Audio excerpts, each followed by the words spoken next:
اسکردو میں واقع قلعوں کا راجہ یعنی خرپوچو اپنی مثال آپ ہیں۔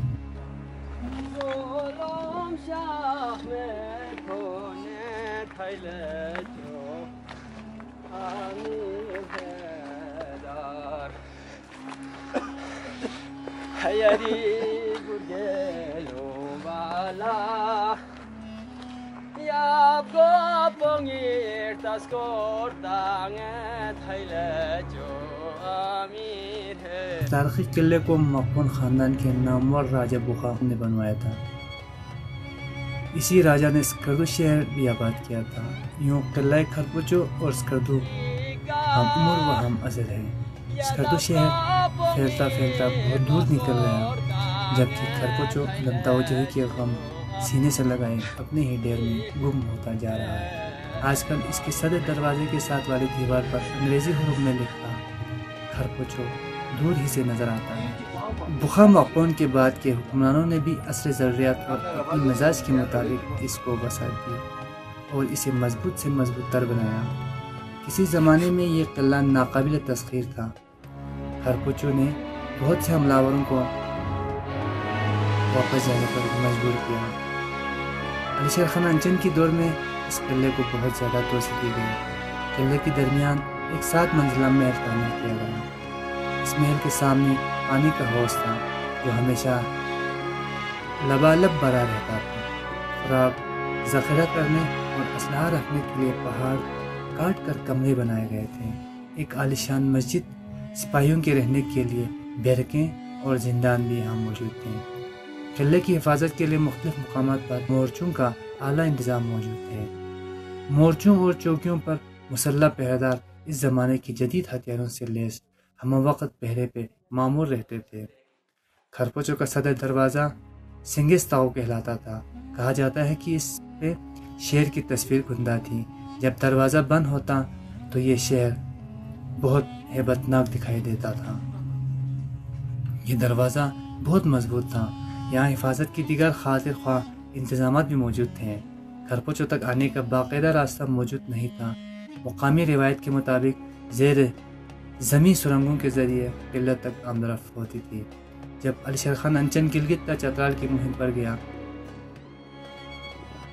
تو اس مدت میں اس کی مغل ملکہ گل خاتون نے خرپوچو کا راستہ بنوایا۔ اپنی رہائش کے لیے خرپوچو کے دامن میں دریا سندھ کے کنارے ایک خوبصورت محل تعمیر کیا۔ مقامی لوگوں نے ملکہ کے نام مندور گیلمو یعنی گل خاتون یا پھول ملکہ کی نسبت سے اس مندوکھر پھول محل کا نام دیا۔ اس محل کی 5 منزلیں تھیں۔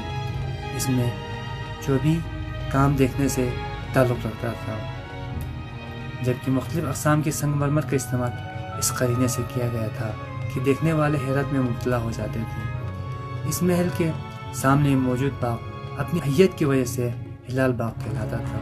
ملکہ نے اس باغ تک پانی پہنچانے کے لیے گنگوپی نہر بنوائی جو اپنی جگہ فن تعمیرات کا حیرت انگیز نمونہ ہے۔ خرپوچو کے شمال میں نامت ہر کے نام کا ایک بڑا باغ تھا جو نامسک تک پھیلا ہوا تھا۔ جنوب مغرب میں ایک باغ یتھر نام کا تھا۔ گنگوپی نہر کی اس پار غورتھر یعنی پتھر والا باغ موجود تھا۔ کرفوپی ٹوک یا گھر ٹوک سے سیٹلائٹ ٹاؤن تک ایک بڑا باغ 4 باغ کے نام سے مشہور تھا۔ ان باغ میں انواع و اقسام کی پھلدار و غیر پھلدار درخت، طرح طرح رنگ برنگ کی خوشبو بکھرتے ہوئے پھول دیکھنے والے کو مسحور کر دیتے تھے۔ 1840 ڈوگرا پون لاجوغلا مقپون پی سلطنتی بلوچن مجاہد کن سو دیکا گرس سو یلکھس امیر حیدر دی اونگا من اخصوص پی آنگو ولی پی آنگو چکتن سک وانا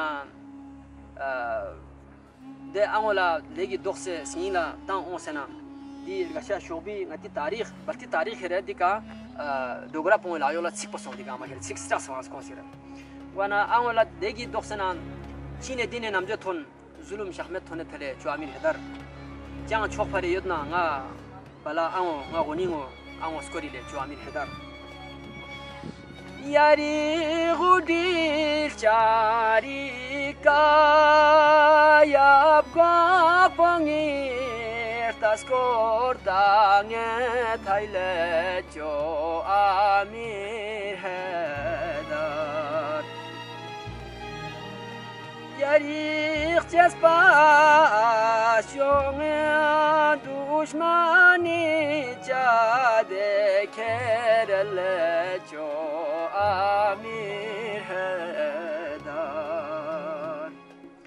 Yari burgelu bala düşmanis maskortanye tayle ço amir hedar Wana putse sengep çuse Tukşit biri küpo yanı konle ço amir hedar Putse sengep tukşit biri küpo yanı martanna ayana Türk bolle amir hedar